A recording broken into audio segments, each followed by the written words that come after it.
नमस्कार बंधुरा आमी संचिता केमन आছেন আপনারা সবাই आशा করছি আপনারা প্রত্যেকে ভীষণ ভালো আছেন। আজ আমি আপনাদের সঙ্গে শেয়ার করব বিনস আর রসুন দিয়ে তৈরি একটি দুর্দান্ত স্বাদের বাটা বা ভর্তার রেসিপি। এটি খেতে এতটাই দুর্দান্ত হয় যে যারা বিনস খেতে পছন্দ করেন না তারাও এক থালা গরম ভাত নিমেষেই শেষ করে দিতে পারবেন। তো আসুন দেখে নিন আজকের এই বিনস বাটার রেসিপিটি।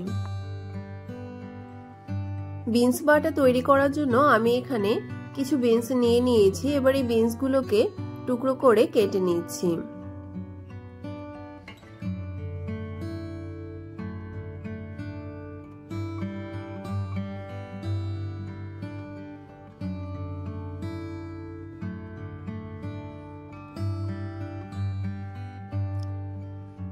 এখানে বিনসগুলো কেটে নেওয়া হয়ে গেছে। এবার একটি বাটিতে এই বিনসগুলোকে তুলে নিয়েছি। এবার 1 থেকে 2 বার জল পাল্টে বিনসগুলোকে পরিষ্কার করে ধুয়ে নিয়ে এসেছি। এই বিনস বাটা তৈরি করার জন্য আমার এখানে লাগবে 4টে কাঁচা লঙ্কা। লঙ্কাগুলোকে বোটা ছাড়িয়ে নিচ্ছি। আর এখানে লাগবে রসুন। আমি এখানে রসুনের খোসাগুলোকে ছাড়িয়ে নিচ্ছি।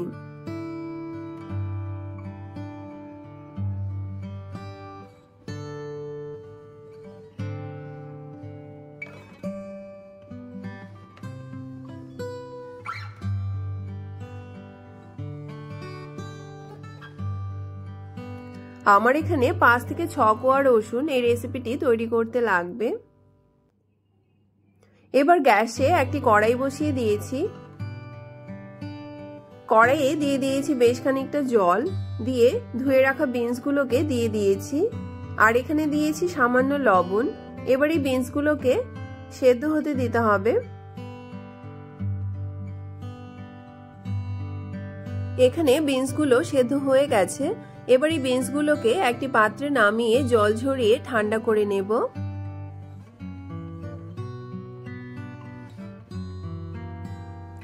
এবার একটি মিক্সিং জারে এই ঠান্ডা করে নেওয়া বিনসগুলোকে দিয়ে দিয়েছি।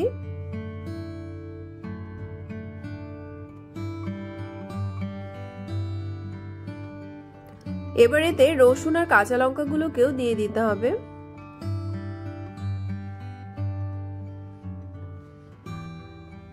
সামান্য জল দিয়ে একটি মিহি পেস্ট তৈরি করে নেব। গ্যাসে একটি কড়াই বসিয়ে দিয়েছি। কড়াই গরম হয়ে এলে এতে পরিমাণ মতো সরষের তেল দিয়ে দিয়েছি। তেল গরম হয়ে এলে এতে 3টে শুকনো লঙ্কাকে মাঝখান থেকে টুকরো করে দিয়ে দিয়েছি। এবার এই শুকনো লঙ্কাকে হালকা ভেজে নিয়ে এতে 1 চামচ কালো জিরে দিয়ে দিয়েছি।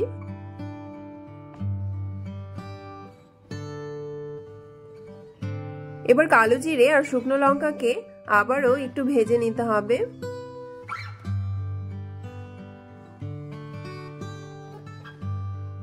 সবকিছু ভেজে নেওয়া হয়ে গেলে বেটে রাখা বিনসগুলোকে এই তেলের উপরে দিয়ে দিতে হবে।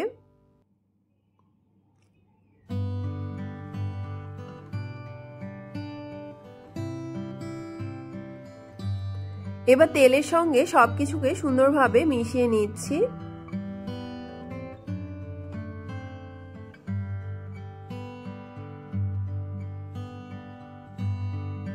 সবকিছু মিশিয়ে নেওয়া হয়ে গেলে আমি এখানে দিয়ে দিয়েছি স্বাদ মতো লবণ, 1/2 চামচ হলুদ গুঁড়ো আর সামান্য চিনি।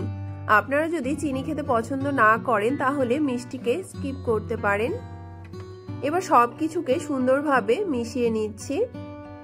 গ্যাসের ফ্লেমকে বাড়িয়ে 4 থেকে 5 মিনিট ভেজে নিলেই বিনস বাটা একদম তৈরি হয়ে যাবে সার্ভ করার জন্য। এখানে দেখতেই পাচ্ছেন বাটা প্রায় হয়ে এসেছে। আর কিছুক্ষণ ভেজে নিলেই একদম তৈরি হয়ে যাবে।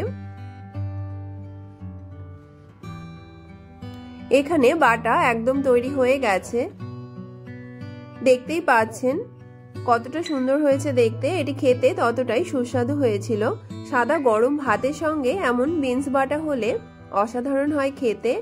আপনারা যারা এখনো এইভাবে বাটা খাননি তারা অবশ্যই একবার ট্রাই করবেন। আশা করছি আপনাদের ভালো লাগবে।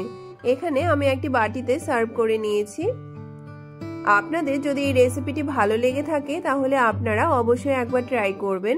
আমার চ্যানেলটি যদি আপনাদের ভালো লেগে থাকে আমার চ্যানেলটিকে সাবস্ক্রাইব, লাইক, কমেন্ট এবং শেয়ার করতে ভুলবেন না যেন। দেখা হবে আবারও কোনো নতুন রেসিপির সঙ্গে। ভালো থাকবেন, সুস্থ থাকবেন। ধন্যবাদ।